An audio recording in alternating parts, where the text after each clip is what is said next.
안녕하세요. 김호준입니다. 지난 일요일 국정원 태스크포스는 국정원 감찰실에서 작성한 댓글 수사 대책 내부 보고서를 확보했습니다. 이 내부의 보고서에 따르면 댓글 수사 대처에 박근혜 정권의 명운이 걸렸으며 진상이 드러나면 국정원이 존폐 위기에 내몰릴 것이라고 자체 분석하고 있습니다. 국정원 스스로 자신들이 한 일이 박근혜 정권과 조직을 무너뜨릴 범죄라는 걸 스스로 잘 알고 있었던 거죠. 그런데 조중동은 최근 검찰의 무리한 수사, 참군인 김관진, 북한만 좋아할 국정원 흔들기 등등의 논리로 이 수사를 끊임없이 흔들려고 노력해 왔죠. 조중동은 왜 그러는 걸까? 이게 무슨 진보 보수의 문제도 아니고 시대의 과제도 아닌데 보수 정당이 이 수사를 정치 보복이라고 규정하는 건 동의하지는 않아도 이해는 갑니다. 자신들 집권 시절의 일이고 본인들 정치적 생존이 달렸으니까요. 그런데 조중동은 왜 그러는 걸까? 국정원 스스로도 문 닫을 정도의 범죄라는데 왜 그러는 걸까요? 아시는 분 있으십니까? 왜들 그러는지? 아, 궁금하다. 김호준의 궁금증이었습니다.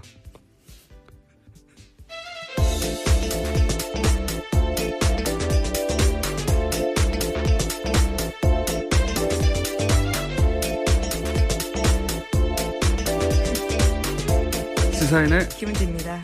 안 궁금하세요?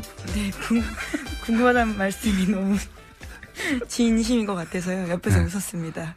아, 궁금해요, 저는. 예. 왜 이러는 걸까? 본인들이 정권을 직접 운영했다고 생각하는 걸까요? 참. 이게 무슨 자기들의 생존과 직접 연결된 것도 아닌데요. 예. 아, 궁금해요. 아시는 분 있으면은 저희들한테 문자 좀 보내주십시오. 왜냐하면은 본인들도 생각해보면 어렵다고 하는 그 언론고시도 통과하고, 우리나라의 제일 큰 매체사 아닙니까? 거기 들어가서 왜 그런 수준 낮은 주장을 뒷받침하기 위해서 자기 이름을 쓰는 건지. 예를 들어서 전직 국정원장 뭐 구속하면 김정은이 좋아한다. 굉장히 허접한 논리거든요. 아, 참. 그 말을 듣고 누군가, 와, 정말 그렇구나. 전직 국정원장들 구속하면 안 되겠구나. 말이 됩니까? 야, 이해하고 싶은데 이해가 저는 안 돼가지고. 자, 전직 국정원장 구속 얘기 또 해볼까요? 네, 관련해서 계속해서 기사가 나오고 있는데요. 구속영장이 기각된 이병호 전 국정원장이 있습니다. 관련해서 법원의 영장실질심사에서 어떤 이야기가 있었는지가 좀 자세히 나오는데 채널A 보도에 따르면 이 전 원장은 국정원 특갈비 상납에 대해서 박근혜 전 대통령과 독대와 전화통화를 했다고 하면서요. 여기서 박근혜 전 대통령이 하던 대로 하세요라고 지시를 듣고 돈을 건넸다라고 주장하고 있다고 합니다.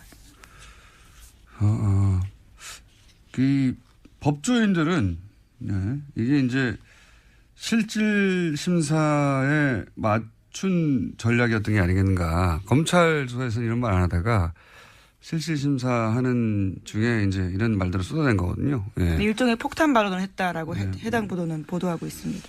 폭탄 발언까지는 아니고 그냥 어쨌든 검찰 조사에서 했을 법한 이야기를 안 하고 있다가 실질 심사에서 해서 그 명분으로 그 이유로 풀려난 게 아니겠는가 이런 분석도 있는데,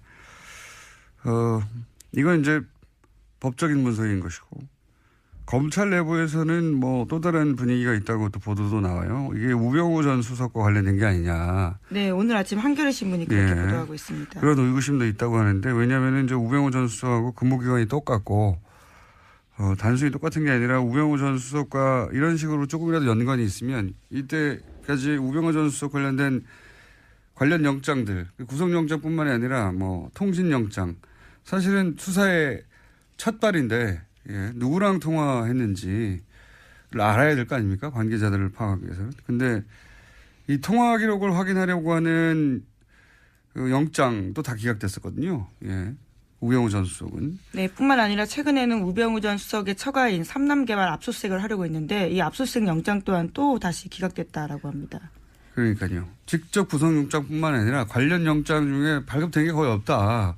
우병우 전 수석만은. 우병우 전 수석인데요. 이게 개인의 힘이 아니고 제가 보기에는 우명우 전 수석을 털게 되면 주변에 다친 사람이 많나 보다. 여전히 살아있는. 그렇게 의구심을 가진 분들이 있죠. 예. 그렇게 의구심을 가져도 이상하지 않을 정도의 많은 영장들이 최근까지도 계속. 이 통신영장 같은 경우는 이제 우병호 전 수석이 관두고 나서 1년밖에 이제 보관 안 한다고 하잖아요. 관두고 나서 그 이후 통화 기록들을 다 확인할 수가 없죠. 네, 이미 10월 말이 지났기 때문에 관련된 통화 기록은 영구하게 볼 수 없다라는 게 검찰 관계자의 발언인데요. 네. 참 이상한 일입니다. 네.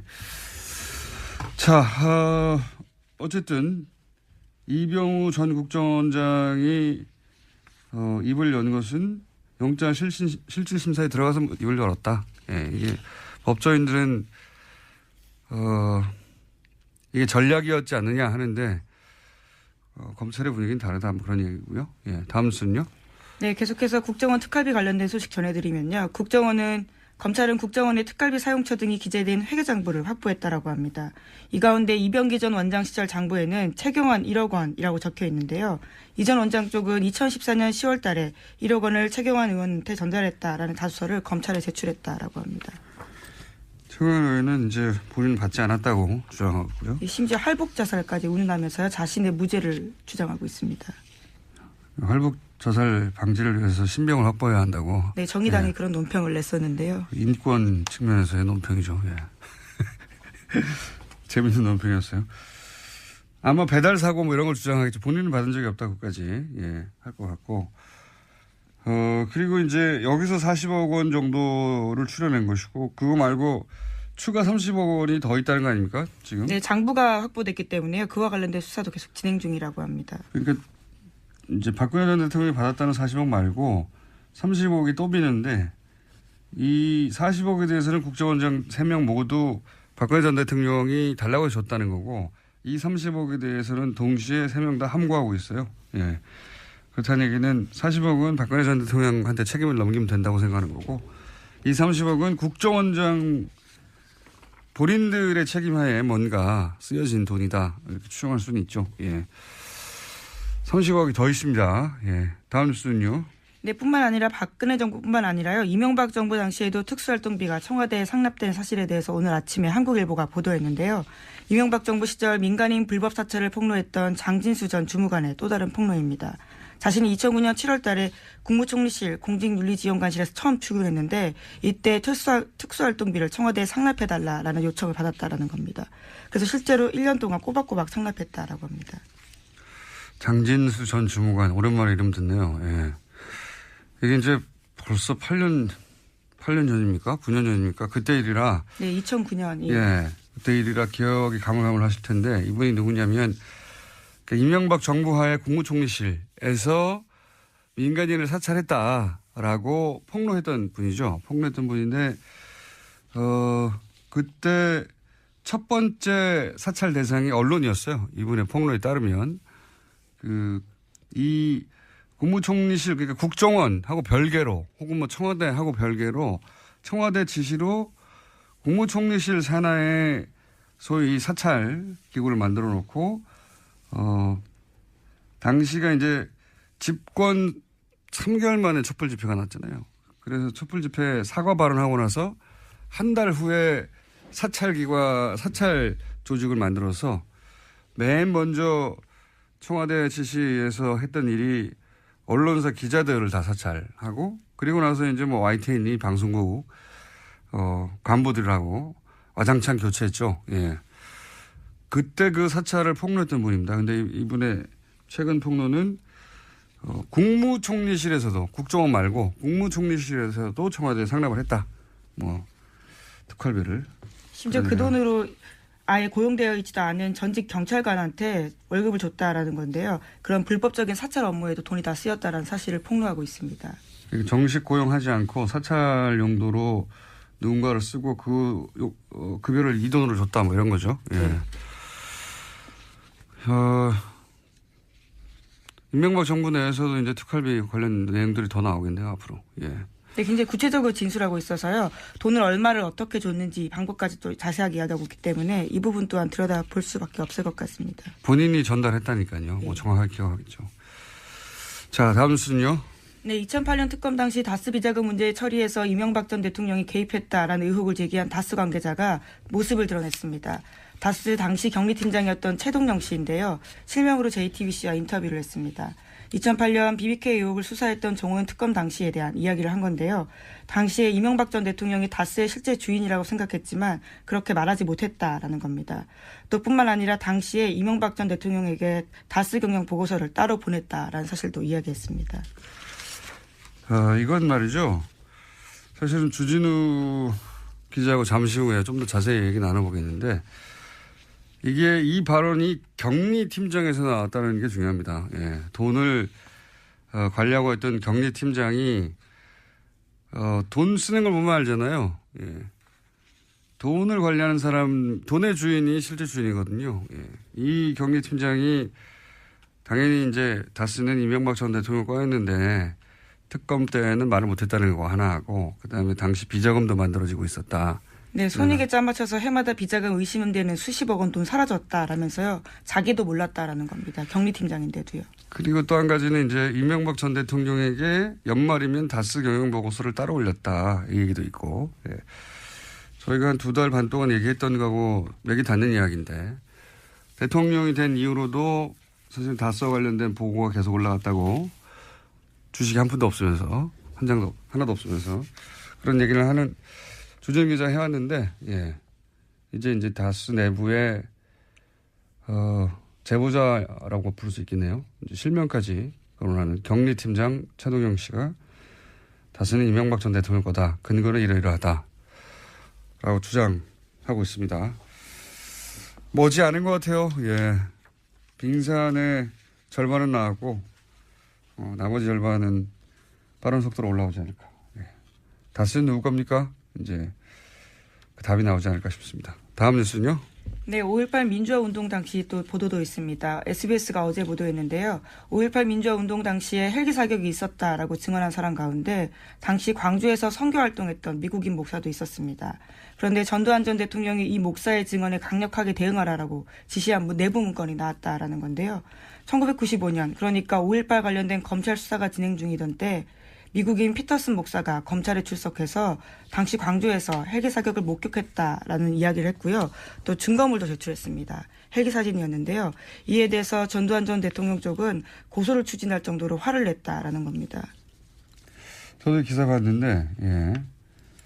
이건 우선 헬기 사격 여부는 끝까지 추적을 해야죠. 예. 전두환 씨가 아직도 5.18에 대해서 이런저런 얘기하는데 다시는 5.18 관련해서 북한의 뭐 공작이라느니 아직도 그런 얘기 한 사람 있지 않습니까? 예. TV조선에서도 그 얘기를 불과 몇 년 전에 했고요. 이런 얘기 못 나오게 해야 되고 또 한 가지는 저도 이 보도를 봤는데 헬기 사격 증언에 전두환 진노, 뭐 강력 대응 지시 이게 이제 꼭지 제목이거든요. 이 진노 이런 거는 이제 성경에 하나님이 화낼 때 쓰는 거예요. 예. 부당한 일이 발생해서 크게 화를 내는 어떤 정당한 분노, 예? 높은 존재, 노인들, 할아버지가 진노하셨다. 이럴 때 쓰는 거거든요. 이건 그냥 전두환 빡침. 이 정도가 맞는 거지. 단어 선택을 잘해야 된다. 진노 아니고요. 예. 네. 신경질을 냈다, 화를 냈다. 네, 예. 차마 보도에 그 단어를 쓸 수가 없어서 그랬던 것 같긴 한데. 그렇다 하더라도 진노가 뭡니까? 네. 예. 동의합니다. 진노할 주체도 아니지만 대상도 아닌 뉘앙스 잘못 사용된 단어 같습니다. 자, 다음 뉴스는요. 네, 류여의 자유한국당 최고위원이 포항 지진은 하늘이 문재인 정부에 주는 경고다라는 발언을 해서 논란이 일고 있습니다. 여당에서는 부적절한 발언이라면서 류 최고위원의 사퇴를 요구하고 있고요. 류 최고위원 쪽은 일부 발언이 왜곡돼 전달됐다면서 반발하고 있습니다.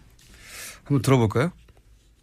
이번 포항 지진에 대한 문 정부에 대한 하늘이 준엄한 경고 그리고 천심이라고 하는 지적들이 나오고 있습니다. 이게 이제 검색어가 한 연이틀 정도 계속해서 관련 검색어 올라왔었는데 본인이 해명을 했죠. 네, 누군가가 제 발언을 왜곡해서 포항 민심을 자극하고 있다라는 건데요. 자신의 발언을 왜곡하는 가짜 뉴스에 대응하겠다라는 이야기도 했습니다.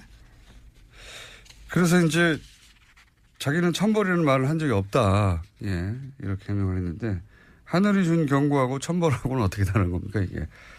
가짜 뉴스는 본인이 배포하고 있는 것 같은데.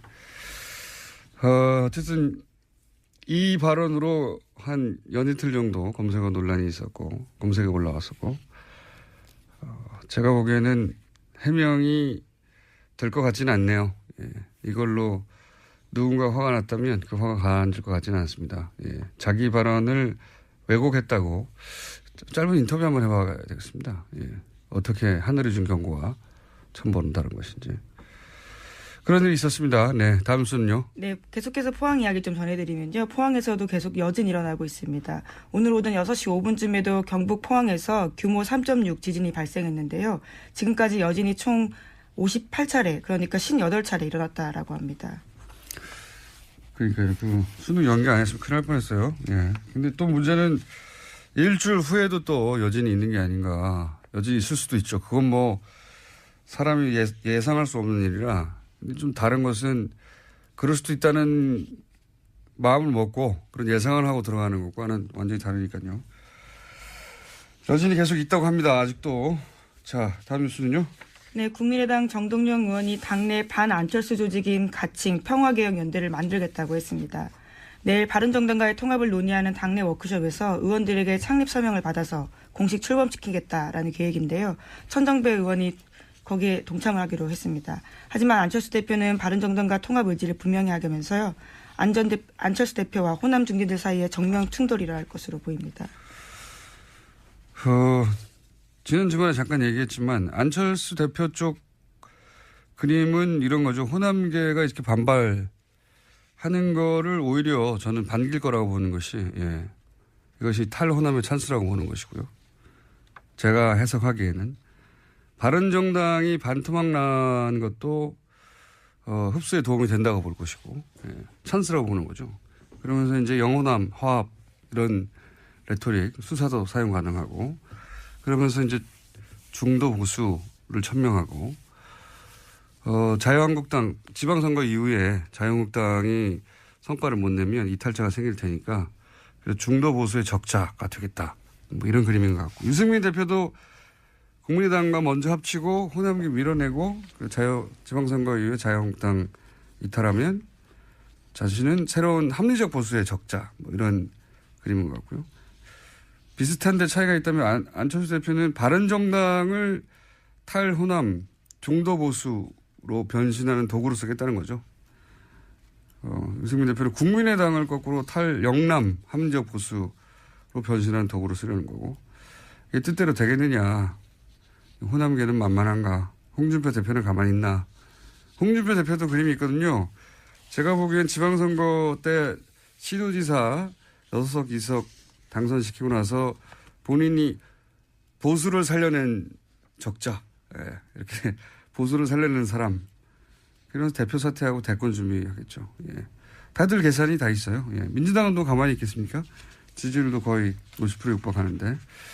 그런 그림들이 열심히 그려지고 있다.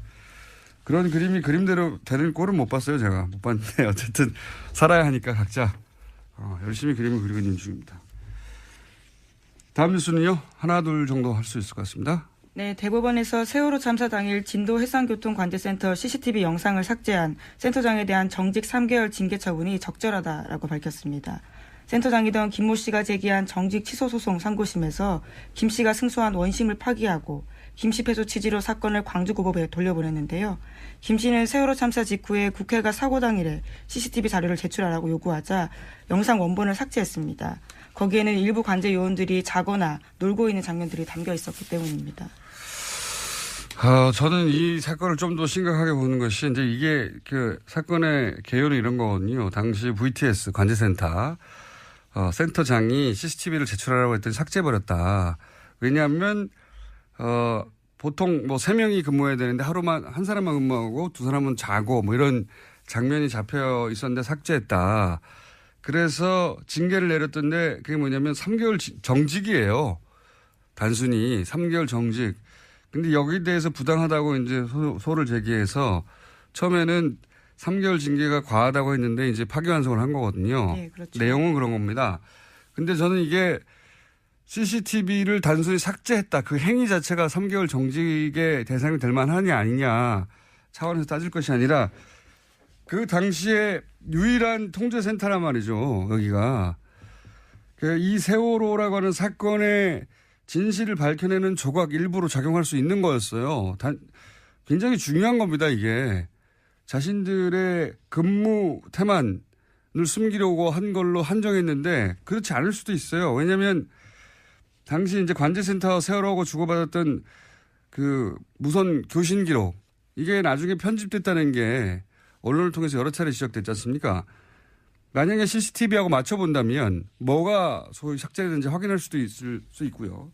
그리고 그때 AIS도 사라졌다고 정부에서는 발표했거든요. 근데 그 화면에 뜨는지 아닌지 확인해 볼 수도 있단 말이에요. CCTV를 확대해서. 그러니까 이 CCTV의 삭제는 사실은 세월호와 관련된 진실을 밝혀내는데 중요한 정보가 될 수도 있었던 화상정보 일부를 유일하게 존재하는 당일날 그걸 삭제한 거예요.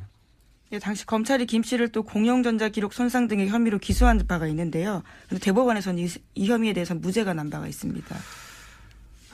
이 CCTV 영상을 삭제했다는 게 단순히 근무 태만을 숨기려고 했다라고 축소해서 볼 일이 아니라고 저는 보는데 여하간 지금 벌어지고 있는 재판은 그렇습니다. 정직 3개월.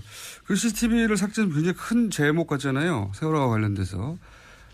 진실 일부를 파악할 수도 있을지도 몰랐을 CCTV를 삭제했다고 하는 건데 지금 다투고 있는 건 그 삭제한 당사자 징계 여부입니다. 예, 징계 3개월 여부를 다투고 있습니다.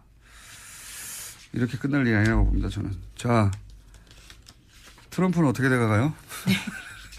미국의 핵무기 최고사령관이 트럼프 대통령의 핵공격 지시가 위법적이면 거부하겠다라는 사실을 밝혔는데요. 최근에 미국 내에서 트럼프 대통령의 핵전쟁 개시 권한에 제동을 걸어야 한다라는 의회의 움직임이 있는 상황에서 나온 발언이라서 주목되고 있습니다. 그러니까요. 예, 저희가 지속해서 조금씩 전해드리지만 트럼프 대통령이 미국 내에서 특히 정치권에서 대우를 못 받습니다. 요즘. 대우를 못 받을 뿐만 아니라 대통령 권한 자체를 제약해야 한다는 청문회가 있었어요. 네, 말만 하는 게 아니라 실제 청문회도 있고 그렇습니다. 상황이 그렇다. 트럼프 뉴스는 재미있는 뉴스이기 때문에 저희가 계속 관련 뉴스가 나오면 전해드리겠습니다. 여기까지 하겠습니다. 시사인의 김은지였습니다. 감사합니다.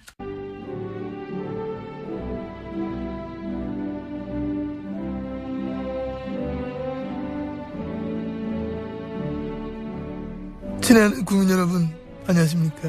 여러분의 귀염둥이 MB 인사 올리겠습니다. 국민 여러분 저 잘 갔다 왔습니다. 아시죠? 저 바레인 갔다 온 거. 그거 가서 나는 우리 대한민국의 발전상과 민주화에 대해서 막 강연을 하고 왔습니다. 국격을 완전 높이 뿌고 왔습니다.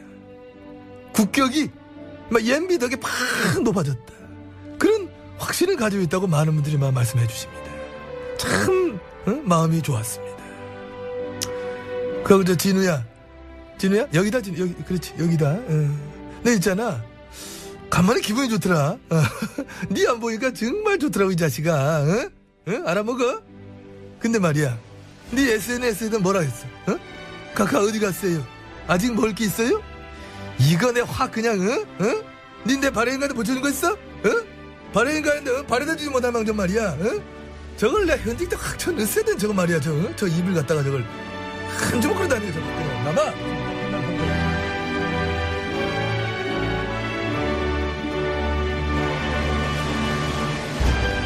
자, 잠시 쉬었던 다스는 누구 겁니까 프로젝트 시사인의 주준우 기자. 안녕하십니까. 이제는 뭐 일주일에 2번씩 나오는 안원구 전 대구지방국세청장님 나오셨습니다. 예, 안녕하십니까. 네. 요즘 JTBC가 자꾸 특종을 빵빵 터뜨리고 있어요. 네. 특종인데 사실 저희가 2달 전쯤에 했던 이야기, 실명을 밝히지 않고 했던 이야기를 이제 JTBC는 실명으로 그렇습니다. 예를 들어서 다스 전 경리팀장 최동영 팀장 실명 인터뷰가 나왔어요. 여기 보면은 그때 저희가 했던 얘기하고 맥이 닿는 이야기, 대통령 이후로도 연말에 경영보고서를 따로 이명박 전 대통령이 보고했다. 이런 얘기를 했거든요. 안가에서 했다고. 예. 근데 어디서 했다는 얘기는 이 JTBC 보도에는 없었는데 이거 안가에서 했다는 거잖아요, 이게. 네, 저희가 안가에서. 네. 이분이 그분입니다. 네, 네. 그렇습니다. 저희는 이름을 안 밝혔는데 여기는 이름을 밝혀버려가지고. 네. 여기는 신빙성이 확 올라가고. 아니, 그게 아니라 김어준이 해서 그렇죠. 그것도 있고 2달 전에는 실명을 밝힐 수 없는 상황이었거든요. 아니, 밝힐 수도 있었는데요. 밝힐 수 있었는데 저희는 밝히지 않았습니다. 아니 2달 전하고 지금하고는 좀 분위기가 달라요. 그렇죠. 그때는 다스 얘기를 꺼냈을 때 아직도 사람들이 이제 반신반의한 분들이 있었고. 아니 네. 그분은 용기를 내주셨어요. 네. 그리고 여러 얘기를 하고 더 많은 내용이 있는데 사실 친인척간이고요. 그리고 총 4명 중에 1명이라고요? 친인척간이고 그리고 그분과 그분 주변 분들이 아직도 MB 가까운 데서 생활 터전을 읽으면서 또 생업에 종사하고 어쨌든 있어서 본인의 실명이 밝혀지면 곤란한 처지가 될 수도 2개월, 네. 3개월 전에는 분명히 그랬는데 지금은 이제 점점점 예. 상황이 바뀌어가면서 본인이 용기를 내신 것 같아요, 직접. 네. 인터뷰. 용기 있는 분이십니다. 예, 용기를 내셔가지고, 저희가 했던 얘기입니다, 이게. 그러니까 안가에 가서도 당선 이후에 보고를 받는다. 네. 안가에서 예. 이명박 대통령이 그 보고를 받는 특징이 뭐냐면요. 정면으로 얼굴을 안 봐요. 아, 그래요? 네, 이렇게 쭈르륵 3명이 앉아 있으면 예. 얼굴을 안 보고 다른 데를 쳐다보고 있어요. 다른 데를 쳐다보고 있다가 그래. 그리고 정확한 멘트를 안 하시고 정확한 그 지시를 안 하고 그래 네가 해봐. 네가 가서 해봐. 저는 그게 이제 그 잠재의식 어딘가에 이게 잘못하면 걸리면 문제가 될 수 있다는 죄의식 같은 거나 죄의식은 없는 것 같은데 걸리면 내가 그때 무슨 말을 했는지 나올 수가 있으니 이게 항상 머릿속에 있는 게 아닐까. 많은 사람들이 그렇게 얘기하더라고요. 네. 명확한 지시를 하지 않는다. 네, 그런 것도 있고요. 또 한편으로는 이분은 같이 이게 수행하는 사람들하고 겸상을 안 하시잖아요. 그렇죠. 네. 겸상을 안 하시고 이게 좀 차이가 있다. 다른 사람이다. 이런 생각을 꼭 하시는 것 같아요. 이 이명박 대통령이 전에 그 재벌가 그러니까 현대가에서 머슴으로 살았다는 얘기를 몇 번 하면서 자기가 가지고 있는 그런 의식적 괴리 이런 것 때문에 그렇지 않을까 또 좀 생각해 봅니다. 하여튼 보고받았을 때 디테일 설명을 받았다는 얘기를 하는 거죠. 네. 어떻게 그 보고를 했냐 그러면 정면을 보지 않고 옆을 쳐다보고 이렇게 얘기했다고. 그분 스타일이십니다. 예. 자, 그리고 또 이 최동영 전 팀장에 따르면은 정호영 특검이 굉장히 수상합니다. 수상하다는 얘기는 여러 차례 해왔는데 여기서 이제 언론 이미 보도된 것만 얘기하자면 우선 비자금을 찾아냈는데 그게 문제가 안 되게 회사로 돌려넣고 장부를 잘 처리해라. 라는 식의 이제 처리 방법을 알려주고 그러자 이명박 전 대통령이 이걸 실제 그런 식으로 처리했다는 거 아닙니까? 예. 비자금 돌려줬다. 이동영 씨가 그 일을 했다는 것이고요. 2008년 2월 달 이야기죠. 예. 그 당시 이동영 씨는 이제 이상은 씨의 예. 아들.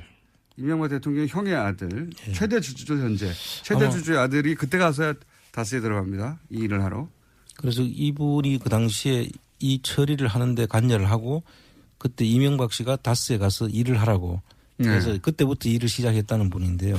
여기서 디테일이 조금 다른 부분이 있는데요. 네. 최동영 씨가 다르다는 게 아니라 비자금은 많았어요. 그때 정호영 특검에서 발견된 비자금 덩어리가 한 서너 개 있었는데 그 중에 하나를 처리한 게 이 120억이고요. 네. 100억 원대 비자금은 또 따로 있었다. 네, 사라졌어요. 이미 해서 먹었어요. 이미 해서 먹은 100억 원대가 하나가 있고요. 그 이후에 그 찾아낸 또 저희가 얘기했던 외환은행에서 찾은 100억 원 수표 한 장. 네. 그 경주 외환은행. 지난 시간에 얘기했어요. 비자금 덩어리가 몇 군데. 수표로 100억 원짜리 하나 자기 네네. 수표로 찾아왔다. 그러니까 이 120억짜리 그리고 100억대 사라진 비자금 그리고 100억 생긴 거. 그 다음에 그 정호영 특검이 수사를 하다가. 근데 요 세 덩어리를 당시 정호연 특검이 알고 있었죠. 이미 알고 있었다. 알고 있었는데 덮었습니다. 이거 그중에 말고 이제 다스로 돌아간 120억만 얘기하고 있는데 그 외에 더 있었다. 더 있습니다. 더 있습니다. 네. 기자분들이 이 부분에 대해서 좀 취재에 나서 주셔야 됩니다.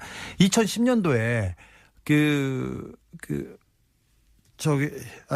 당시에 특검 당시에 그리고 우리 이시영 씨, 각하의 아들 이시영 씨가 삼성동 힐스테이트에서 살고 있었는데 43평 6억 4천만 원 전세를 살고 있었습니다. 근데 그 돈도 이명박 대통령의 비자금입니다. 일부는 이상은 회장이 큰아버지가 빌려줬다 이렇게 얘기했는데 큰어머니는 우리는 돈 준 적 없어요 이렇게 얘기하고요.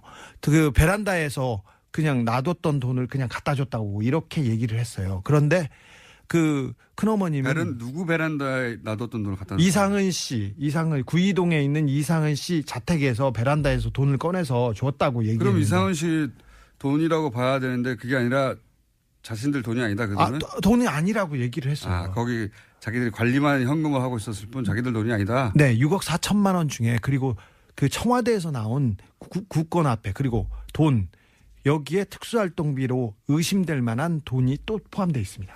그때 내곡동 사저에도 그런 지금 스토리가 지금 있는데. 내곡동 사저를 그 내곡동 사저를 이시영 씨가 천천히 좀 말 더듬지 말고. 너무 많아서요. 비자금 덩어리가 너무 많아서 지금. 아니, 빨리 말하는 건 좋은데 네. 빨리 말하면 더듬거든요. 죄송해요. 더듬이에요. 근데. 자 그리고 내곡동 땅 기억하시죠? 잠깐만 정리하고. 자 당시 힐스테이트 네. 이시영 씨, 이명박 전 대통령의 아들 이시영 씨가 거주하던 힐스테이트 몇 평? 43평. 43평 얼마? 전세 자금 6억 4천만 원. 전세 자금 6억 4천. 대치동에 있는 모 공인중개사에서 돈을 한 번에 냈습니다. 한 번에 냈는데 이 6억 4천이 이명박 전 대통령의 비자금 일부. 네. 그리고 이상은 회장이 관리하고 있던 현금 일부. 네. 그리고 특활비 일부가 섞여 있을 가능성이 있다. 그렇죠. 그중에 확실한 거는 뭡니까? 이상은 씨가 관리하고 있던 현금과 비자금 일부일 가능성이 아주 높다. 네. 근데 그 특검에서 이상은 그 회장은 이분은 조사를 제대로 안 하고요.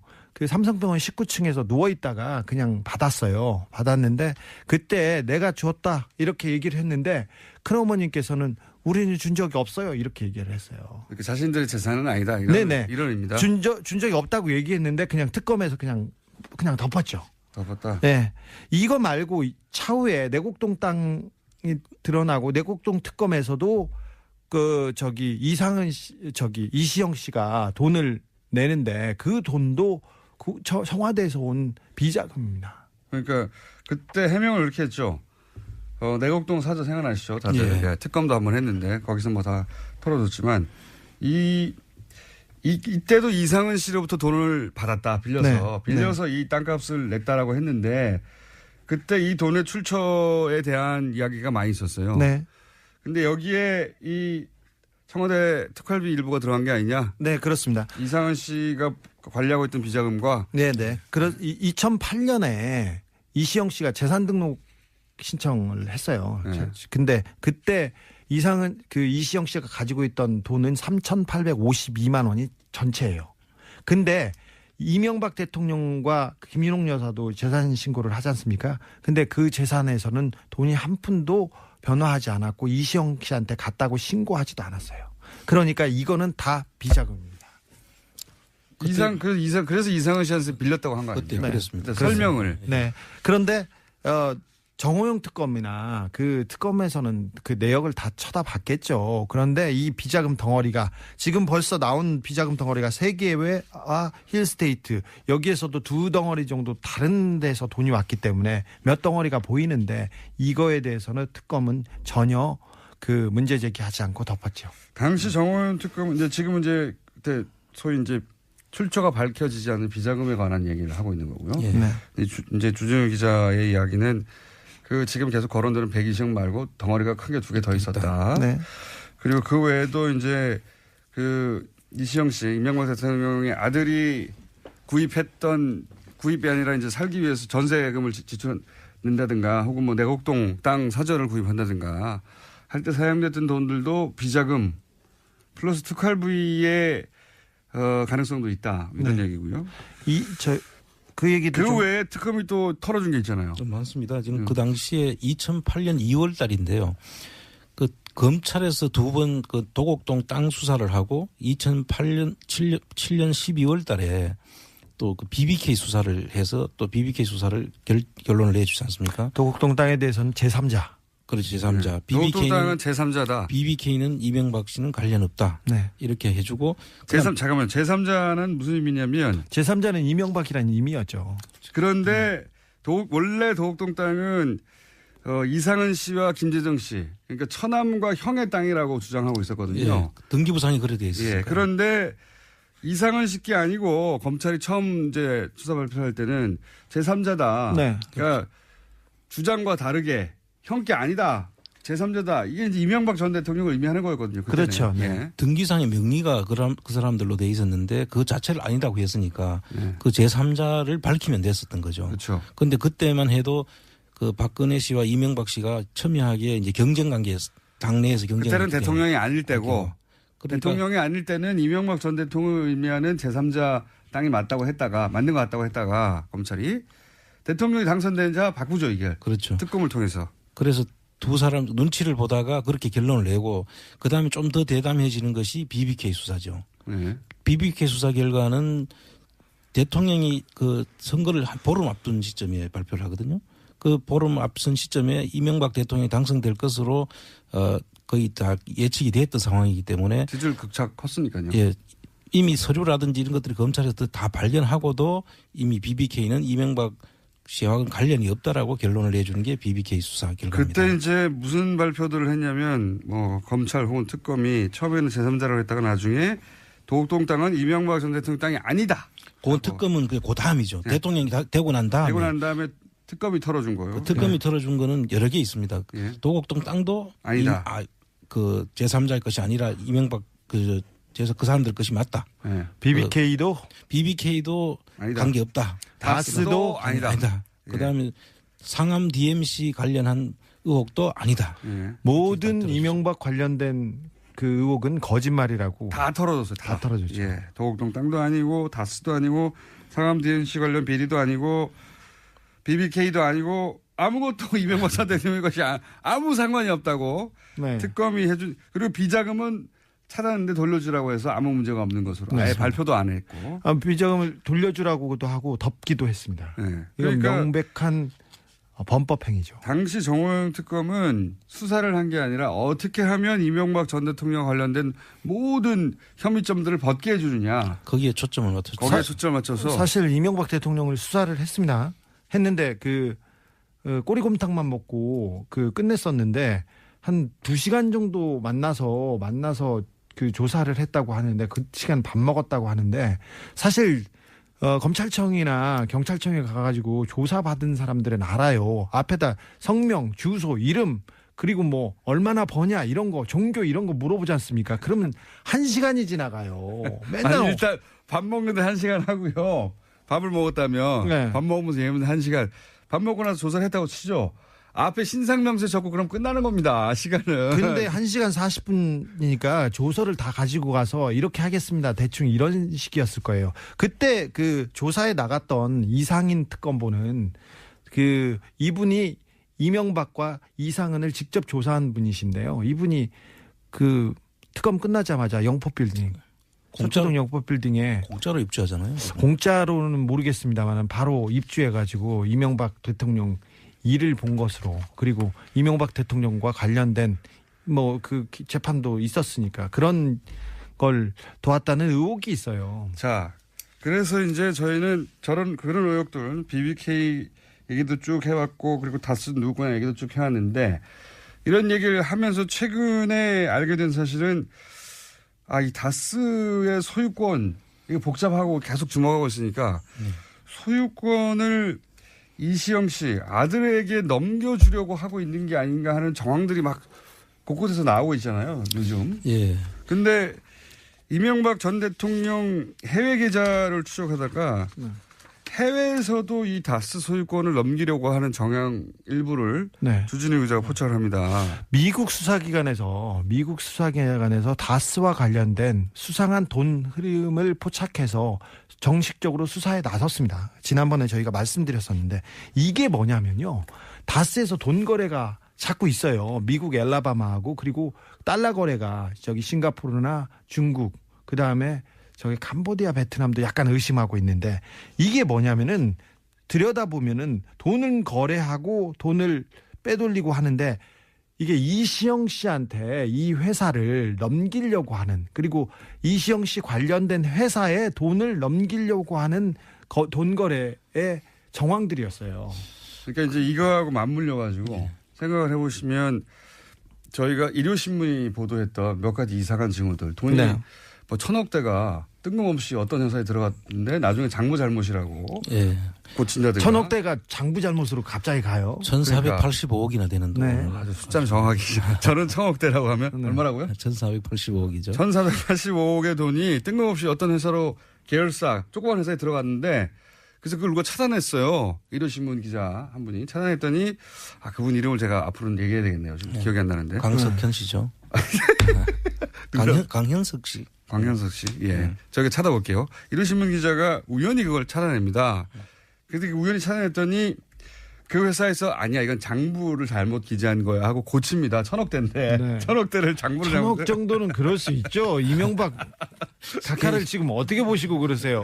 호연직이. 그런데 그래서 이게 이상하다라고 이제 처음에 발견했을 때는 하는데 이게 이제 해외 계좌 추적하고 맞물려 생각해 보면 주진우 기자가 이제 그 해외에 갔다 와서 그 미국의 수사기관으로부터 입수한 정보는 이게 여러 가지 돈 흐름이 해외에서 있는데 이걸 이시영 씨에게 이 돈을 주려고 하는 그래서 뭐 세탁하거나 하는 그런 흐름으로 보고 있는 거예요. 네네네.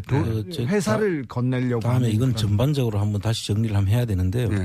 지금 그 자금들이 흘러가는 과정들을 보면 주로 대기업들이 해외에 돈을 투자를 하고 투자 실패를 하고 거기서 검은머리 외국인이나 이쪽에서 그 지정한 사람의 명의로 회사가 넘어가는 경우가 있고요. 네.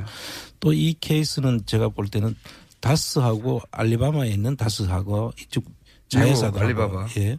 그쪽에서 알라바마. 엘라바마. 예. 그 회사하고 거래해서 좀 소위 이전 가격 조작이라는 그런 방법이 있습니다. 가격을 정상 가격보다 높여서 그렇죠. 그쪽에 사주는 방법이죠. 네. 그래서 그 돈 차익이 남잖아요. 차익이 남는 것을 이제 비자금으로 빼는 그런 네. 수법인데요. 아마 그런 자금들이 있고 지금 승계 자각 관련해서는 아마 지금 대한민국에서 벌어진 모든 수법들이 여기에 총동원되어 있다는 것이 제가 지금 파악하고 있는 그러니까 정황인데. 이제 예를 들어서 삼성 에버랜드 같은 경우에는 자식에게 현금 한 번 주고 그 돈으로 이제 전환사채 등등의 방법으로 돈을 불려서 몇 조를 만들어서 회사를 먹는 거 아닙니까? 그렇죠. 그런데 그 이후로 이게 문제가 되니까 재벌들이 뭐 재단을 설립해서 넘기죠. 재단에 주식을 기부한 다음에 잘 생각해보세요. 청계재단하고 비슷해요.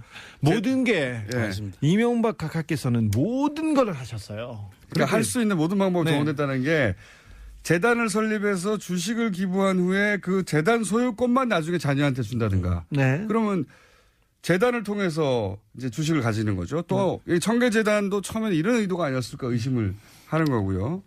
그리고 또 하나는 지금 계속 조금씩 밝혀지고 있는 회사 하나를 정해가지고 지금 이제 회사 하나 SM이라는 회사가 정해졌죠. 네. 아들이 그 회사를 소유하게 한 다음에 그 회사한테 계속 일감도 몰아주고 일도 다 주면 됩니다. 그걸로. 그렇죠. 인수합병 해가지고 계속 아들의 조그만 회사를 계속 키우는 거죠. 네. 그런 다음에 이 회사가 나중에 본사를 먹는 거죠. 그렇죠. 네. 그리고 미국, 중국, 인도, 체코 해외 법인이 있는데 해외 법인의 덩치를 계속 키우고 있습니다. 근데 그 해외 법인의 주인이 하나씩 둘씩 이시영 씨한테 넘어가고 있습니다. 그러니까요. 지금 다스를 하도 들여다보고 있으니까 어떻게 넘겨줄 것인지 지금 이 부분은 고민하다가 전반적인 정리를 한번 다시 해서 우리 국민들이 쉽게 알 수 있도록 제가 한번 정리를 해드리겠습니다. 금요일 날까지 정리하시겠습니까? 네. 다스가 넘어가고 있다. 이겁니다. 현재. 안원구 청장 주진우 기자였습니다. 끝났어요? 아니 이제 얘기를 하려면 끝내면 어떻게?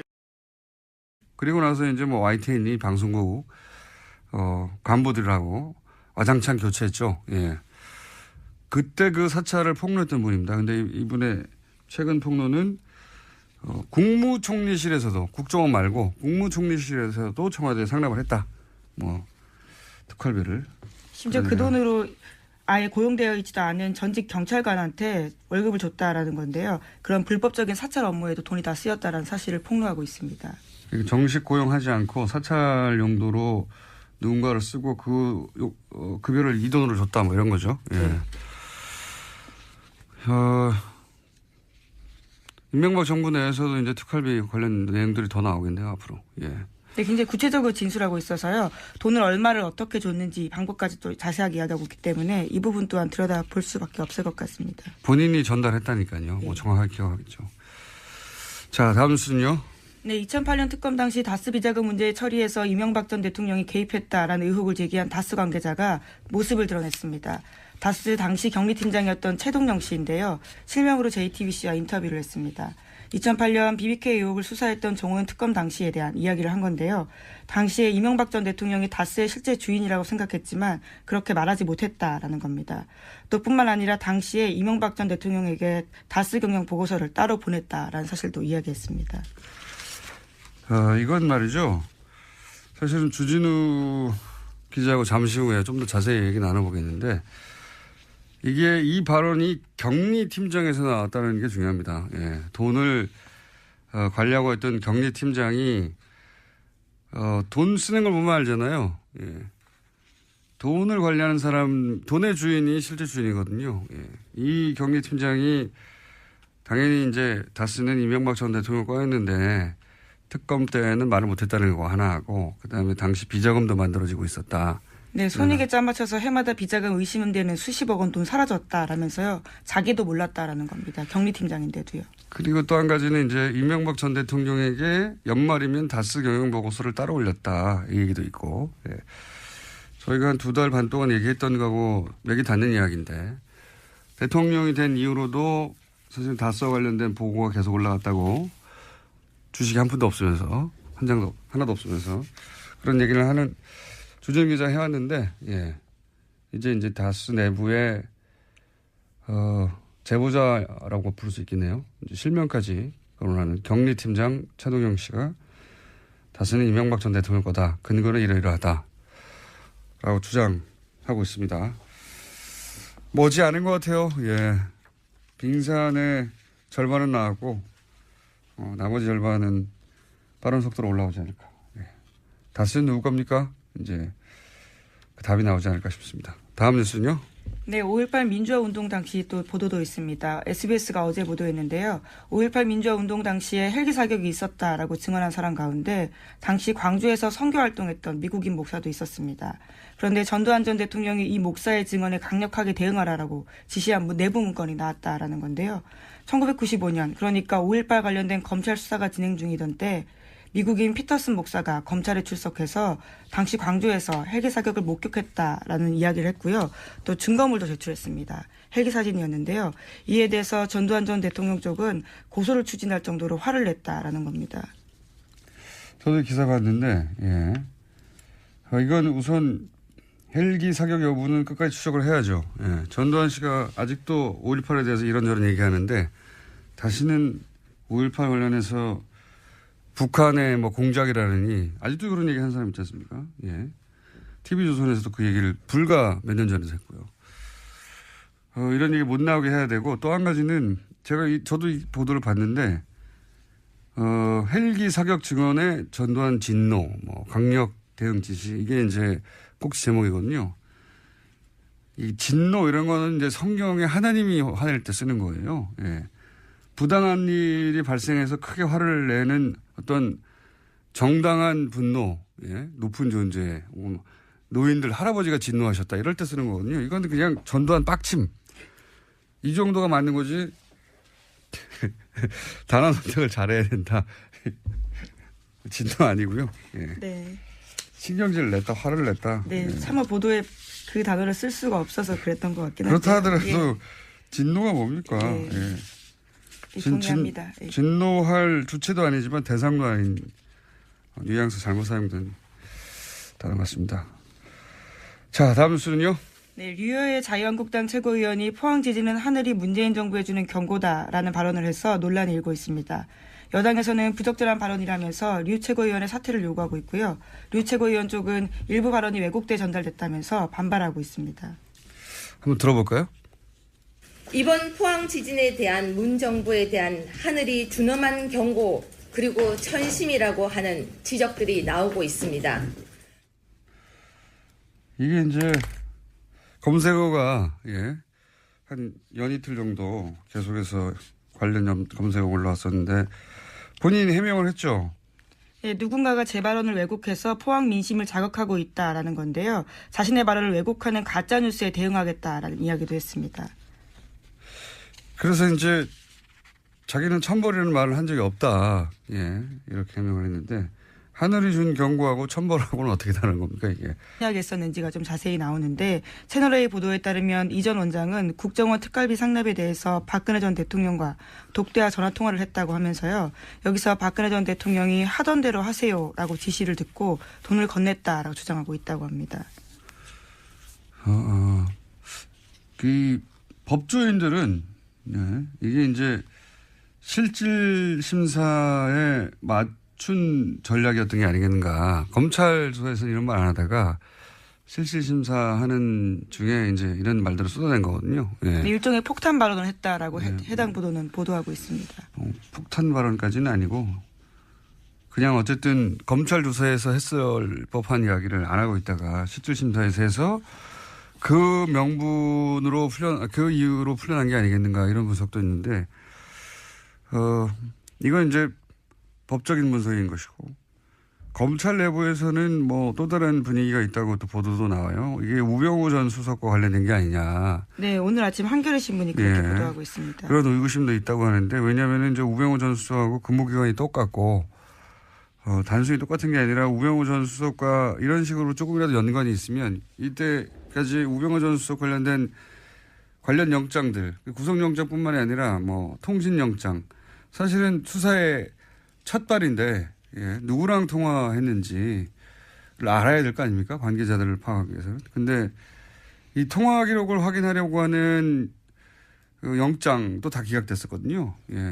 우병우 전 수석은. 네, 뿐만 아니라 최근에는 우병우 전 수석의 처가인 삼남개발 압수수색을 하려고 했는데 이 압수수색 영장 또한 또 다시 기각됐다라고 합니다. 그러니까요. 직접 구속영장뿐만 아니라 관련 영장 중에 발급된 게 거의 없다. 우병우 전 수석만은.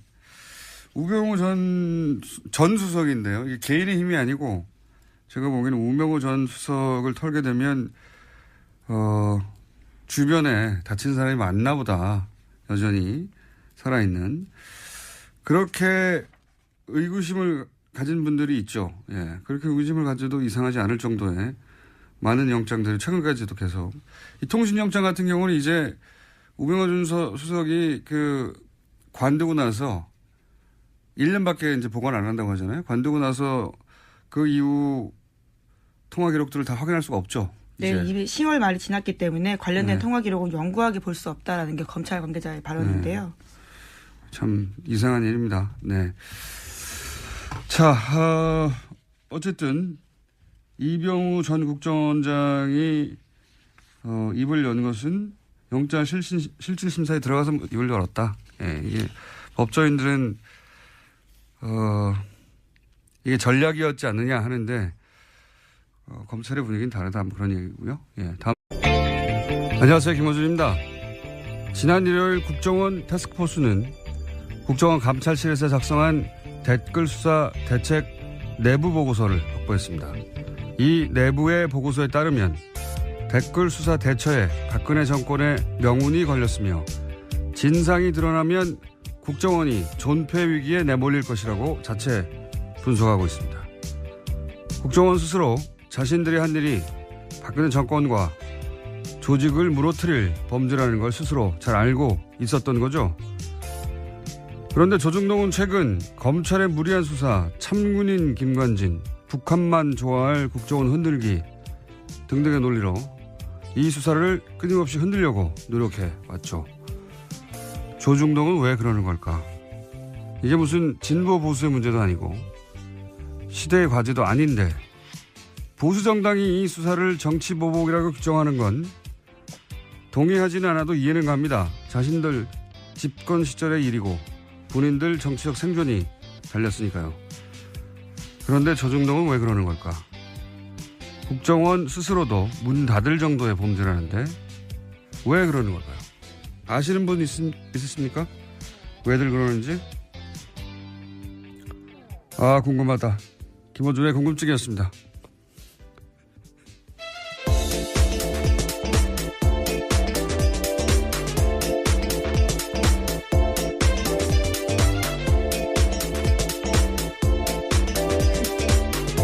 시사인의 김은지입니다. 안 궁금하세요?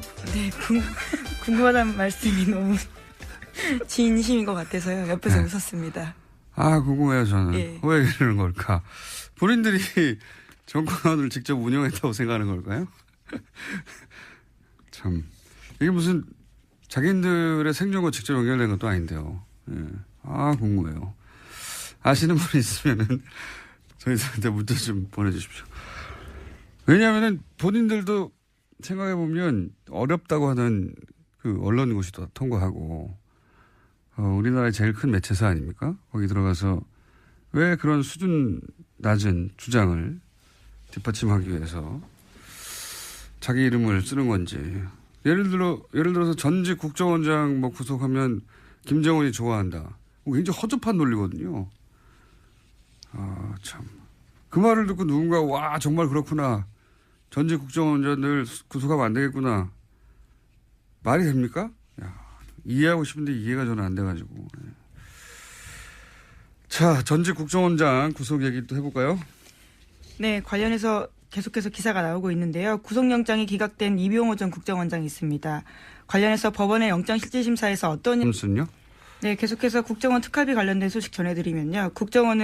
검찰은 국정원의 특활비 사용처 등이 기재된 회계장부를 확보했다라고 합니다. 이 가운데 이병기 전 원장 시절 장부에는 최경환 1억 원이라고 적혀 있는데요. 이 전 원장 쪽은 2014년 10월 달에 1억 원을 최경환 의원한테 전달했다라는 다수서를 검찰에 제출했다라고 합니다. 최경환 의원은 이제 본인은 받지 않았다고 주장하고 있고요. 심지어 할복 자살까지 운운하면서요. 자신의 무죄를 주장하고 있습니다. 할복 자살 방지를 위해서 신병을 확보해야 한다고. 네, 정의당이 예. 그런 논평을 냈었는데요. 인권 측면에서의 논평이죠. 예. 재밌는 논평이었어요. 아마 배달 사고 뭐 이런 걸 주장하겠죠. 본인은 받은 적이 없다고까지 할 것 같고.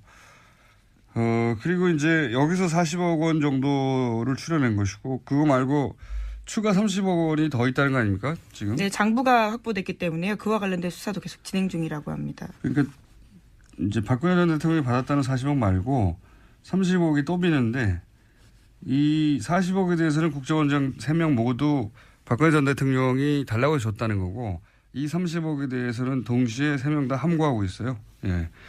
그렇다는 얘기는 40억은 박근혜 전 대통령한테 책임을 넘기면 된다고 생각하는 거고 이 30억은 국정원장 본인들의 책임하에 뭔가 쓰여진 돈이다. 이렇게 추정할 수는 있죠. 예. 30억이 더 있습니다. 예. 다음 뉴스는요. 네, 뿐만 아니라 박근혜 정부뿐만 아니라요. 이명박 정부 당시에도 특수활동비가 청와대에 상납된 사실에 대해서 오늘 아침에 한국일보가 보도했는데요. 이명박 정부 시절 민간인 불법 사찰을 폭로했던 장진수 전 주무관의 또 다른 폭로입니다. 자신이 2009년 7월 달에 국무총리실 공직윤리지원관실에서 처음 출근했는데 이때 특수활동비를 청와대에 상납해달라라는 요청을 받았다라는 겁니다. 그래서 실제로 1년 동안 꼬박꼬박 상납했다라고 합니다. 장진수 전 주무관 오랜만에 이름 듣네요. 예. 이게 이제 벌써 8년 전입니까? 9년 전입니까? 그때 일이라. 네, 2009년. 예. 그때 일이라 기억이 가물가물하실 텐데 이분이 누구냐면 이명박 정부 하에 국무총리실에서 민간인을 사찰했다라고 폭로했던 분이죠. 폭로했던 분인데 그때 첫 번째 사찰 대상이 언론이었어요. 이분의 폭로에 따르면 이 국무총리실 그러니까 국정원하고 별개로 혹은 뭐 청와대하고 별개로 청와대 지시로 국무총리실 산하에 소위 사찰 기구를 만들어 놓고 당시가 이제 집권 3개월 만에 촛불 집회가 났잖아요. 그래서 촛불 집회 사과 발언하고 나서 한 달 후에 사찰 조직을 만들어서 맨 먼저 청와대 지시에서 했던 일이 언론사 기자들을 다 사찰하고